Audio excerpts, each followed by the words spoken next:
स्वाध्याय इयत्ता 7वी विषय नागरिकशास्त्र पाठ 4 मूलभूत हक्क भाग 1।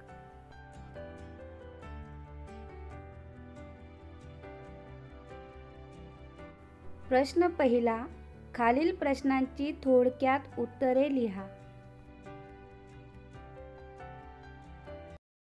1. मूलभूत हक्क म्हणजे काय?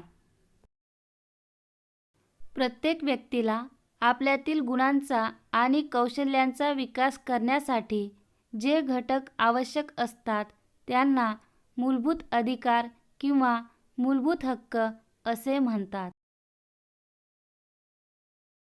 अन्याय, शोषण, भेदभाव, वंचितता यापासून व्यक्तीला संरक्षण मिळाले तरच त्यांच्या गुणांचा विकास होईल, अशी पोषक परिस्थिती संविधानाद्वारे निर्माण केली जाते।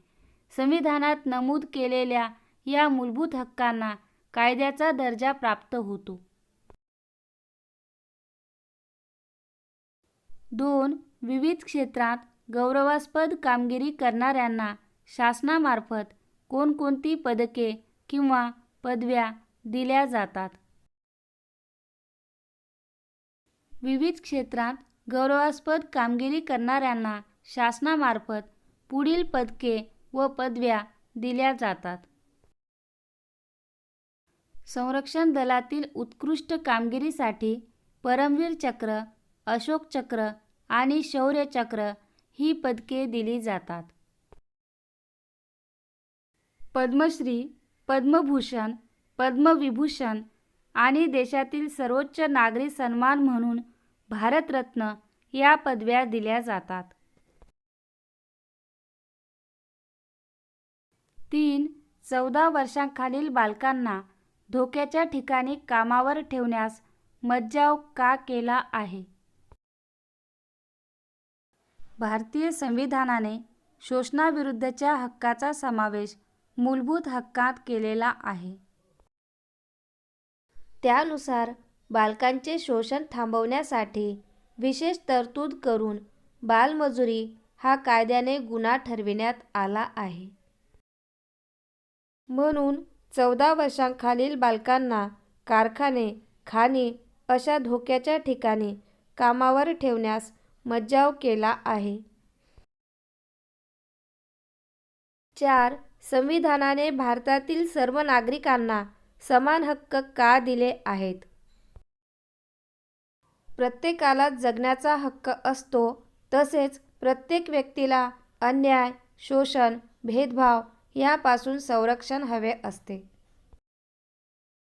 प्रत्येकालाच आपल्या गुणांचा आणि कौशल्यांचा विकास करण्यासाठी पोषक वातावरण हवे असते। अशी पोषक परिस्थिती निर्माण करण्यासाठी संविधानाने भारतातील सर्व नागरिकांना समान हक्क दिले आहेत। प्रश्न दुसरा, स्वातंत्र्याचा हक्क या विषयावर चित्रपट्टी तयार करा।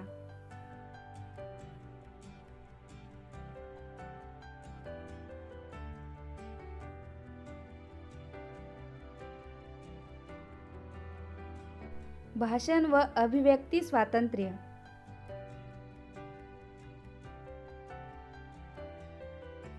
सभा घेण्याचे स्वातंत्र्य,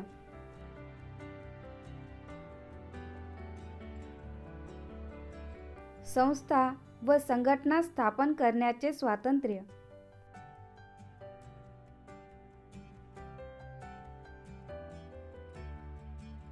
भारताच्या प्रदेशात कोठेही फिरण्याचे स्वातंत्र्य,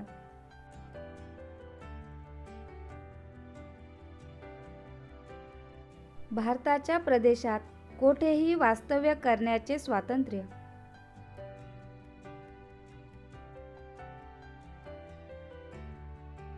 आवडीचा उद्योग व्यवसाय करण्याचे स्वातंत्र्य।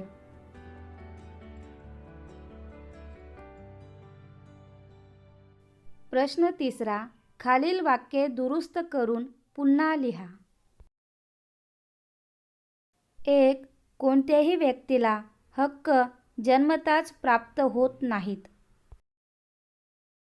कोणत्याही व्यक्तीला हक्क जन्मताच प्राप्त होतात।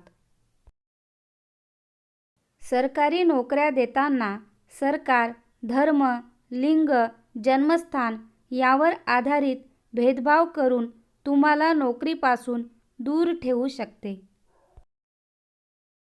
सरकारी नोकऱ्या देताना सरकार धर्म, लिंग, जन्मस्थान यावर आधारित भेदभाव करून तुम्हाला नोकरीपासून दूर ठेवू शकत नाही. प्रश्न 4. पुढील संकल्पना चित्र पूर्ण करा.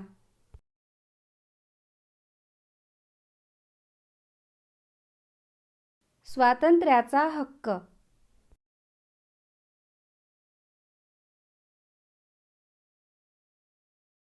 भाषण स्वातंत्र्य, सभा स्वातंत्र्य, संस्था व संघटना स्वातंत्र्य, संचार स्वातंत्र्य, भारतभर वास्तव्याचे स्वातंत्र्य, व्यवसाय स्वातंत्र्य. इयत्ता 7वी, 8वी, 9वी व 10वी वर्गांचे विविध विषयांचे स्वाध्याय व्हिडिओ पाहण्यासाठी यूट्यूबवर मराठी किंवा इंग्रजीमध्ये स्वाध्याय लिहून समोर पाठाचे नाव लिहा आणि सर्च करा. लवकरच इतर वर्गांचे व्हिडिओ देखील अपलोड करण्यात येतील.